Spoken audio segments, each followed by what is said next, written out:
शहंशाह की संतान हो और फिर भी वो ये कहे कि मैं दुखी हूँ, परेशान हूँ।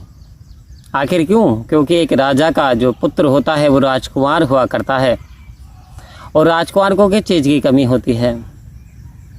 यही वास्तविक स्थिति है कि फिर भी वो परेशान है, राजा की संतान है और फिर भी परेशान है। मनुष्य जो है वो परमात्मा की सर्वश्रेष्ठ रचना है। इस संसार में मनुष्य जैसा शक्तिशाली, मनुष्य जैसा विद्वान, मनुष्य जैसा ताकतवर ना कोई है ना होगा, जिसने देव, दानव, फरिश्ते, देवदूत सबको कब्जे में कर रखा है। फिर भी जब बात आती है शुक्रिया अदा की तो इंसान रोता है, परेशान होता है, कमियां निकालता है कि और तो मुझसे ज़्यादा खुशहाल है, मैं बहुत ज़्यादा परेशान हूँ। क्योंकि अभी संतुष्टि का भाव आया नहीं, उसने अपनी असलियत को पहचाना नहीं। एक व्यक्ति जो कि नदी में स्नान कर रहा था, और जब वो नदी में स्नान कर रहा था तो स्नान करते करते उसके पैर से कोई चीज़ टकराई। जब उसने देखा कि उसके पैर से क्या टकराया तो उसने देखा कि एक छड़ी थी जो कि चांदी की थी। उसने उठाई तो वो चमक रही थी काफ़ी। आश्चर्य में हुआ, नदी में छड़ी, बोले आ गई होगी। उसने छड़ी को उठा लिया और उठाने के बाद उसने सोचा कि यदि इसे मैं किनारे पे रखता हूँ तो क्या पता और कोई व्यक्ति की नज़र पड़े तो वो ले जाए और मैं नहाता रह जाऊँ।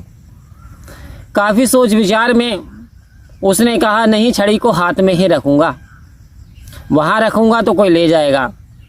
इसलिए उस व्यक्ति ने उस छड़ी को हाथ में ही रखा और स्नान करने लगा। स्नान करते करते ये भूल गया कि उसके हाथ में छड़ी भी है, और छड़ी फिर एक गहरे गर्त में जा गिरी। फिर वो छड़ी बहुत तलाशी उसे ना मिल पाई। अब व्यक्ति उदास, गमगीन, परेशान कि चांदी की छड़ी थी, कितनी कीमती छड़ी थी, काश मैं उसे किनारे पर रख देता तो वो छड़ी मेरे पास होती। ये सोच विचार काफ़ी समय तक वो नहाना भी छोड़ दिया। आनंद जो आ रहा था नहाते हुए वो भी चला गया। अब वो खड़ा था, एक महात्मा उधर से निकले हुए चले जा रहे थे। महात्मा ने पूछा, बच्चा नदी में खड़ा है और स्नान का आनंद नहीं ले रहा, क्या कारण है? कह रहे जी मेरे पास एक छड़ी थी। बोले किस चीज़ की? कह रहे चांदी की छड़ी थी। फिर क्या हुआ? कह रहे वो छड़ी नदी में गिर गई, अब वो मिल नहीं पा रही। बोले अच्छा, तो बेटा तू उस छड़ी को लेकर के नहा क्यों रहा था? उस छड़ी को तूने किनारे पे क्यों ना रखा?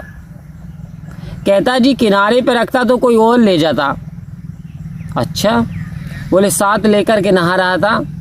तो बोले तू बेटा घर से लाया ही क्यों था? जब तुझे पता चांदी की छड़ी है, स्नान करूँगा कोई और ले जाएगा, किनारे पे रखूँगा, तो पुत्र तू लाया ही क्यों था घर से? वो छड़ी को तुझे लाना ही नहीं था, घर पे रख देता, ऐसे ही चला आता। कहता जी नहीं, मैं लाया भी नहीं था। बोले तू घर से भी नहीं लाया था, फिर तेरे पास छड़ी आई कहाँ से? कह रहे जी मुझे इसी नदी से छड़ी मिली, मेरे पैरों से टकराई, मैंने देखा तो एक छड़ी, वो भी चांदी की। संत ने कहा फिर दुखी होने की क्या बात है? बोले क्यों? वो तो चांदी की थी, बहुत प्यारी थी, बड़ी कीमती थी। बोले लेके कहाँ से आया था? बोले कहीं से नहीं मिली, तो यहीं मिली। बोले चली गई तो तेरा क्या गया? आओ संत महात्माओं, यही बात भगवान कृष्ण ने अर्जुन को गीता के अध्याय में स्पष्ट रूप से कर दी कि अर्जुन, मनुष्य के दुख का कारण कोई दूसरा नहीं, वो स्वयं है। उसकी स्वयं की लालसाएं, वासनाएं, तृष्णाएं, प्यास, चाहत, हंसते जादे पाने की चाहत उसे रात दिन तड़पाती है। वास्तव में वो तो सुखों का सागर है, वास्तव में वो तो परम शक्ति का स्रोत है, वो तो निरंकार की ज्योत है। लेकिन अपने उस रूप को भूल करके, अपनी उस ज्ञान ज्योति से दूर हो करके इंसान दुखी होता है। और प्यारी से प्यारी जब वस्तु चली जाती है तो मोह माया में इतना मोहित हो जाता है कि वो परमात्मा को भूल जाता है और संसार उसे प्यारी से प्यारी वस्तुएं याद रहती हैं। जबकि उस व्यक्ति की तरह जिसने जो पाया यहीं से पाया, छोड़ के जाना यहीं पे जाना, फिर रोना और कुल्लाना क्यों है? मिल गई मुझको सहज अवस्था, कष्ट उठाना खत्म हुआ। रू रानी ने घर ऐसा पाया, कष्ट उठाना खत्म हुआ। मुझको मिल गई सहज अवस्था, रोना कुल्लाना खत्म हुआ। ये शब्द हैं सतगुरु बाबा सहनसा जी अवतार सिंह जी महाराज के।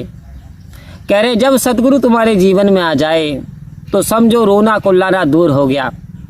जब तुम्हारी सरल अवस्था बन जाए, सहज अवस्था बन जाए, सुकून वाली अवस्था बन जाए, शांति वाली अवस्था बन जाए, समझो तुम परमात्मा के बहुत करीब हो।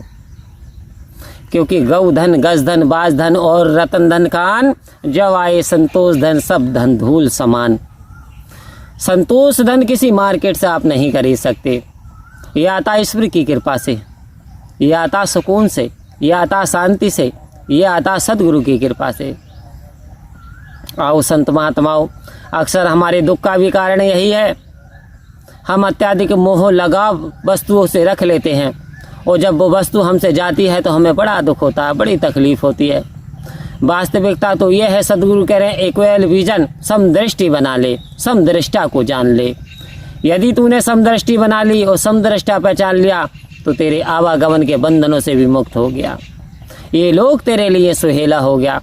तेरा हर पल, तेरा हर मिनट, तेरा हर घंटा सुकून से भर जाएगा, आनंद से भर जाएगा, क्योंकि ये तो आनंद का स्रोत है। संत महात्माओं, 5 चोर काम क्रोध मोह लोभ अहंकार इंसान के सबसे बड़े शत्रु हैं। इनसे बड़ा कोई शत्रु इंसान का नहीं है। यदि एक भी हावी हो जाता है तो बाकी 4 भी एंटर हो जाते हैं। जैसे किसी चोर ने दरवाज़ा खोला एक ने, बाकी चारों अंदर आ गए। तो सतगुरु हमें जागृत कर रहे हैं, चेतन कर रहे हैं, इन 5 चोरों से बड़ा सावधान रहना। मोह माया फंसाएगी, भिन्न भिन्न रूप लेकर के आएगी, तुम्हें सत्य मार्ग से भटका देगी, तुम्हें सत्य मार्ग में जाने नहीं देगी, तुम्हें रोकेगी और तुम लालच में आन के रुकोगे। इसलिए उस समय परमात्मा को याद करना, सतगुरु का ध्यान करना। हे सतगुरु सच्चे पातशाह कृपा करो, मुझे सद्बुद्धि दो, मैं झूठ में सच में फ़र्क समझ सकूं, मैं मिथ्या में और अजर में अमर में फ़र्क जान सकूं, मैं अच्छाई और बुराई में फ़र्क जान सकूं। ऐसी कृपा मेरे सतगुरु आप मेरे पे कर दीजिए। तो वास्तव में आप देखेंगे आपके अंदर एक नई ऊर्जा का स्रोत हो चुका है, आपके ज्ञान विवेक चक्षु जाग चुके हैं। जब जागृत होगे तो समझ ले सब चेतन होगे, चेतन होगे तो जीवन का कल्याण हो गया। क्योंकि इस जीवन में जिसने अपना कल्याण कर लिया आत्मा का, वो कर सकता है। मरने के बाद कोई ये नहीं कह सकता कि मैं नरक में जाऊंगा, स्वर्ग में जाऊंगा, या मोक्ष मिलेगा या नहीं मिलेगा। जीते जी इस ब्रह्म ज्ञान की दात पालो। सतगुरु आज आए हुए हैं, पर्दा हटाए हुए हैं, कृपा करो। ब्रह्म ज्ञान की ज्योत जगी है, इस ब्रह्म ज्ञान को खोपड़ी खोपड़ी नहीं, झोपड़ी झोपड़ी तक फैला दो। हर इंसान को ब्रह्म ज्ञान मिले ताकि उसकी आत्मा सुकून व शांति से भर जाए। परम प्यार से बोलिए धन्यवाद जी।